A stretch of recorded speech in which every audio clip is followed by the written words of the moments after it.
Պարոն Պապիկյան, չնայած դուք հերքում եք, որ սա նախընտրական քայլ չի, բայց այդուհանդերձ տեսեք, դուք որոշել եք նախագծով, որ ամռանն է դա արվել, այսինքն ընտրություններից հետո զորակոչի ժամանակ, բայց փոխվեց միանգամից Նիկոլ Փաշինյանը մի օր որոշեց, որ դա լինելու է ձմռան զորակոչի ժամանակ։ Այստեղ այլ կարծիք կարող է լինել, եթե ոչ նախընտրական, սա տեղավորվում է նախընտրական այդ քարոզարշավի մեջ։ Իհարկե կարող է, որովհետև մեր հանրության արձագանքներն ենք հաշվի առել, անկեղծ ասած, ի տարբերություն գործող զինծառայողների վրա տարածելուց, այն ինչ հիմա մենք արել ենք, այսինքն հունվարի 1-ից ուժի մեջ մտցնելը կամ օրենքը այդ ձևով անցկացնելը, նրա մասին է, որ եթե հունիսին դա տեղի ունենար եւ դրա մասին արդեն խոսակցությունները կային նոյեմբերից, դա կլիներ հունվարի 1-ից հետո բանակ գնացողների համար անարդար։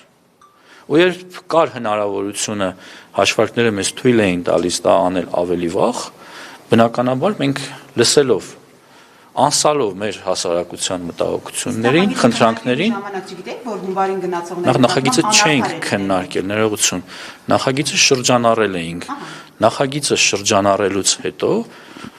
երբ դրվել է ի դրաֆտ համակարգում, երբ մարդիկ սկսել են դրա մասին կարծիքներ հայտնել, քննարկումներ, նամակներ տարբեր, բնականաբար մեզ համար էլ ակնհայտ է դարձել, որ շատ ավելի ճիշտ կլինի, եթե մենք դա անենք հունվարի 1-ից, եւ մենք այդ որոշմանը հանգել ենք եւ վարչապետը դրա մասին հայտարարել։ Պարոն Պապիկյան, իսկ հունվարից նախատեսված է սպայական աշխատողների աշխատավարձի բարձրացում։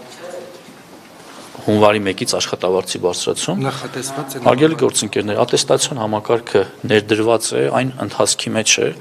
եւ կարծում եմ դրանից լավ աշխատավարձի բարձրացման հնարավորություն չի կարող լինել։ Ինչ է անում կոռուպցիոն ռիսկերը նվազեցնելու համար, բավականին լուրջ պաշտոնատրանցիկ ներգրաված են եղել ատեստավորման ոլորտում, շահագրգիռ մարդկանց